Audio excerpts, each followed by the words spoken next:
शहबाज, आप हमें उस वक्त के बारे में बता सकते हैं जब 5 साल, तकरीबन 5 साल के बाद आप बाजियाब हुए, घर वापस आए और अपने ख़ानदान वालों को पहली मर्तबा देखा? um, बहुत मुश्किल है। एक चीज़ होती है आप एंड इट्स बहुत आसान नहीं है समझाना है। It's just when you want something, एक चीज़ होती है, आप उसके लिए दुआ करते हैं। आपके ख्वाब उसके बारे में होते हैं। आपकी सोच उसके बारे में होती है। जस्ट समथिंग लाइक मैं सिर्फ अपनी माँ की आवाज़ सुनना चाहता हूँ। एंड जब आप उधर होते हैं, इट्स जस्ट लाइक या अल्लाह एक बार मुझे अपनी माँ की आवाज़ सुना दो एंड आई एम कंटेंट। अपने एंड टू हैव मतलब अनलिमिटेड एक्सेस। मतलब अल्लाह ने मेरी दुआ कबूल की है। कोई लफ्ज़ आई डोंट हैव वर्ड्स। अगर मैं कहूँ मैं बहुत एक्साइटेड हूँ, बहुत खुश हूँ, it's just not doing justice to मतलब मैं कितना खुश हूँ। या जस्ट इनको देख के, इनको खुद नहीं, शायद इनको it's the same for them, क्योंकि इनके लिए एक आदमी था who they were always thinking about, but मेरे लिए ये सब थे। So whether it's just the dog, या मेरी बहन है, या मेरी बीवी है, या अम्मी है, भाई है, दोस्त हैं, इट्स अमेजिंग। वो आपको कभी बताते थे कि उन्होंने आपको क्यों अगवा किया? हाँ, मतलब ऑब्वियस रीज़न था। मेरे वालिद साहब पंजाब के साबिक गवर्नर थे।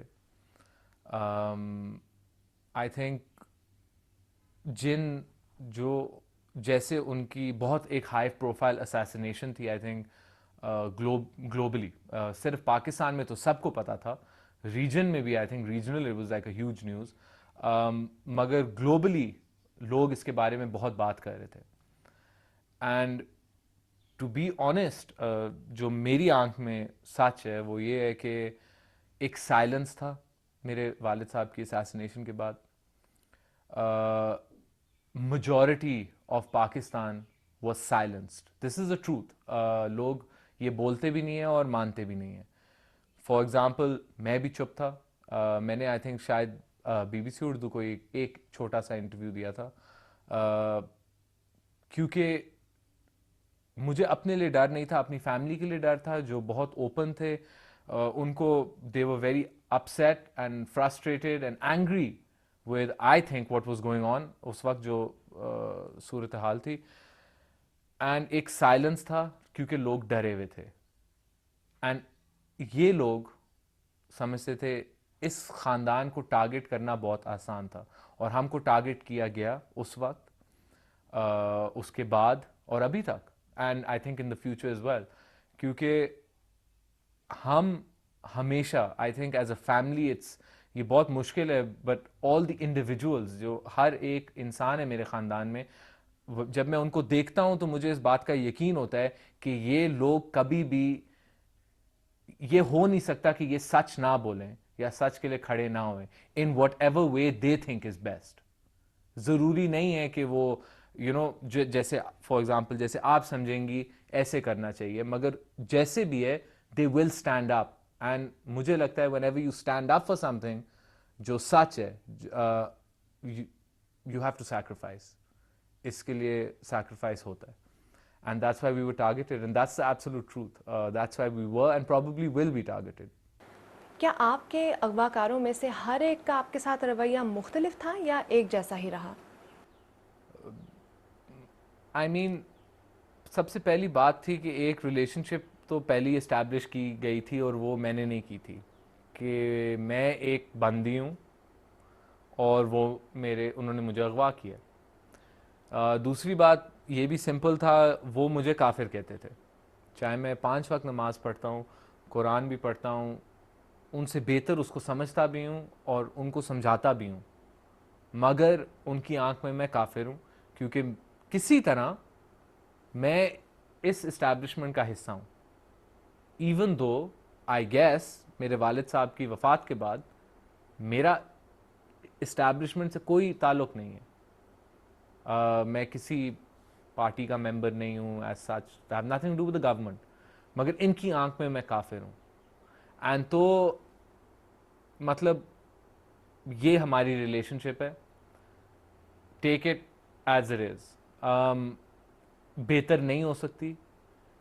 जब मुझे टॉर्चर करना शुरू किया उसके बाद बिल्कुल बेहतर नहीं हो सकती, क्योंकि मैं ऐसा इंसान नहीं हूँ। इनके साथ दोस्ती नहीं कर सकता क्योंकि मुझे उनकी हमदर्दी की ज़रूरत नहीं है। इन्होंने मेरे से मेरी ज़िंदगी छीनी है। आई डोंट नो इफ़ लोग ये बात समझते हैं, मगर इन लोगों ने मेरी ज़िंदगी मेरे से छीनी थी, रखी थी।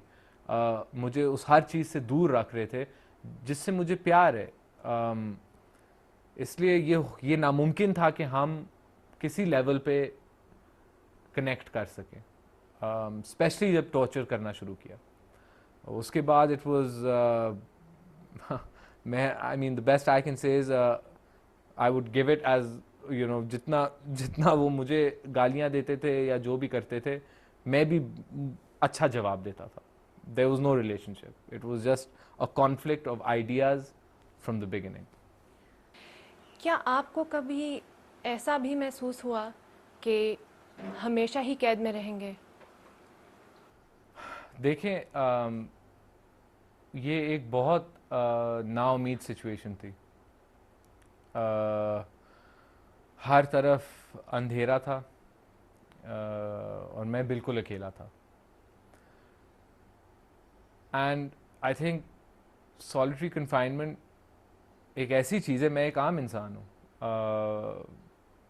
मगर अगर आप अपने तारीख में बड़े लोगों को देखें, वो सब कहेंगे ये एक बहुत बहुत मुश्किल इम्तहान था, बहुत मुश्किल आजमाइश थी। और जो मेरी सराउंडिंग्स थी, बहुत आसान है कि इंसान बिल्कुल नाउम्मीद हो जाए, मगर एक फैक्चुअल मसला है, और वो ये है कि जिस सिचुएशन में आप फंसे हुए हैं, जिस जगह पे आप फंसे हुए हैं, अगर आप नाउम्मीद होएंगे तो आप यू कांट सर्वाइव इट। आप मेंटली ख़त्म हो जाएंगे एंड फिजिकली आप ख़त्म हो रहे हैं। और आप दी ओनली थिंग, आपके पास एक ही ताकत है, और वो आपकी मेंटल स्ट्रेंथ है, जहनी ताकत है। एंड इसलिए हालांकि मुझे पता था ये कितनी नाउम्मीद सिचुएशन है, कोई प्रोग्रेस नहीं हो रही किसी चीज़ पे, एक स्टेप नहीं बढ़ा 4.5 साल में। That's not easy to listen to being in the situation that I am, जिस सिचुएशन में मैं था, ये बहुत मुश्किल है। मगर मेरे पास कुरान था, मेरे पास दुआ थी, और मेरे साथ अल्लाह था, और मेरा इस बात पे यकीन था। इस्लाम में नाउमीदी कुफर है, आप नाउमीद नहीं हो सकते, और अल्लाह के करीब उसको सबसे पसंद सब्र करने वाले लोग हैं। अल्लाह कहता है जब आपके ऊपर इम्तिहान आए और आजमाइश आए, तो पहला कदम सब्र है, दूसरा कदम भी सब्र है, तीसरा कदम भी सब्र है, और इंशाअल्लाह अल्लाह की नुसरत पहुंच चुकी है। आप बस उसकी मतलब आप साबिक कदम रहें, कलमे को पकड़ के रखें। यह बहुत आसान है ये कलमा कहना, बहुत मुश्किल है इसको पकड़ना, इस पे यकीन करना, इस पे सब्र करना, क्योंकि अल्लाह अपने बंदे पे आज़ाब नहीं डालता, आजमाइश डालता है। इसमें भी फ़र्क है। आपको ये बातें कबूल करनी है। जब आप ये बात कबूल करते हैं, आप कहते हैं कि अल्लाह ने मेरे ऊपर ये आजमाइश डाली है, अल्लाह सिर्फ अपने जिसको पसंद करता है उसके ऊपर आजमाइश डालता है। पैगम्बरों पे इससे बड़ी आजमाइशें आई हैं, सहाबा पे इससे बड़ी आजमाइशें आई हैं। मैं तो एक आम इंसान हूँ जो हर दिन दुआ मांगता है, या अल्लाह मुझको घर ले जाओ, या मेरे ख़ानदान के लिए चीज़ें आसान कर दो, या मतलब दुआ मांगता है, एक आम इंसान है। तो मेरे लिए नाउम्मीद होना नामुमकिन था, चाहे क्या नतीजा है, चाहे मैं इस सफ़र में मारा जाऊं या किसी तरह ज़िंदा निकल आऊं। पहले वक्त से मुझे पता था कि अगर मैं अल्लाह पे तवक्कुल कर रहा हूँ, ये मामला अल्लाह को सरेंडर कर रहा हूँ, then I have to accept and be ready उनका क्या फ़ैसला और कैसे मुझे किधर लेके जाएंगे। एंड इसलिए ये मुश्किल जर्नी थी, बहुत मुश्किल सफ़र था, मगर मैं अपने आप को नाउम्मीद नहीं होने दे सकता था कभी भी। आपकी बातों से पता लगता है कि ये जो आजमाइश है इससे आप मुतासर तो हुए हैं, आप किस तरह तब्दील हुए हैं, आप में तब्दीली क्या आई है? देखें, लोग, माय फ्रेंड्स एंड फैमिली, वो सब कहते हैं ओ आप बहुत ब्रेव हो, या आप ये हो, या आप वो, मगर ये क्वालिटीज़ हैं जो वो देख रहे हैं, मुझे खुद तो नहीं नज़र आती ना, मैं खुद ये कह सकता हूँ। मगर जो मैं जानता हूँ वो यही है कि मेरे अंदर बहुत सब्र है और मैंने सब्र किया है। अम, इसलिए आई थिंक सब्र एक ऐसी चीज़ है जो अल्लाह को भी पसंद है। कुरान में भी, कुरान अल्लाह का लफ्ज़ है, उसमें भी उसके बारे में लिखा हुआ है। पैगंबरों ने भी सब्र किया है, सहाबा ने भी सब्र किया है। अगर मेरे अंदर सब्र है तो इससे बड़ी नेमत इस सफ़र और इम्तिहान के बाद क्या हो सकती थी? सब्र। एंड अगर मैं कहूँगा तो हाँ, मेरे अंदर ये है। आई थिंक मैं सब्र कर सकता हूँ। आई थिंक अगर मेरे ऊपर आजमाइश आए मैं उस पर सब्र कर सकता हूँ। और मतलब आई थिंक इससे, एंड अनदर थिंग वाज, लोग जैसे मैं, I was talking to my friend and my wife, और मैं उनको बता रहा था लोग नमाज पढ़ते हैं क्योंकि उनको पढ़नी होती है। इस्लाम में आपको नमाज पढ़नी होती है। मुसलमान और काफिर के बीच फ़र्क नमाज है। मगर मैं नमाज इसलिए पढ़ता था क्योंकि मुझे अल्लाह से डर लगता था, और मैं अभी भी नमाज इसलिए पढ़ता हूँ अल्लाह से डर। जब मैं नमाज पढ़ता हूँ मुझे पता है मैं अल्लाह के सामने खड़ा हुआ और मैं डरता हूँ उसके इम्तिहान से, आजमाइश से, और डरना भी चाहिए। मगर वो बहुत रहीम ज़ात भी है और मैंने उसका रहम भी देखा है। एंड आई थिंक एक ये रियलाइजेशन है और एक सब्र है, एंड ये दो चीज़ें आई थिंक जिससे मैं बहुत कंटेंट हूँ।